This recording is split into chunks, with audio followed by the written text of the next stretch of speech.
gusto nyo mag-speed up yung whitening effect sa skin natin, kailangan natin ng exfoliating. So, if you're using a product na hiyang sa skin nyo, na nakakapag-exfoliate ng balat niyo to the point na nagma-micropeel na siya sa balat niyo, tuloy nyo lang yan kasi dyan magsisimula ang first step ninyo para kuminis at pumuti yung mga balat ninyo. After niyo mag-exfoliate, gumamit na kayo ng mga whitening products like creams or lotions na pwedeng makapag-target ng mga pigments na meron kayo sa skin para pumuti siya.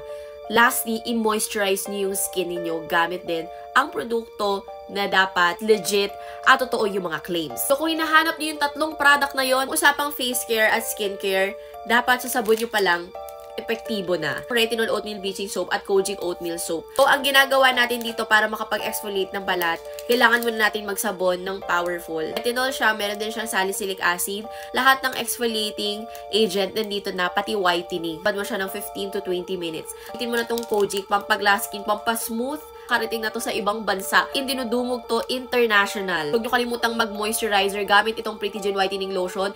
Very potent ang whitening ingredient dito, anti-aging at may sun protection. Trio set siya ng Prettygen. And kapag bumili kayo, $299, meron kayong free na dalawang product. So, trio set to for only $299.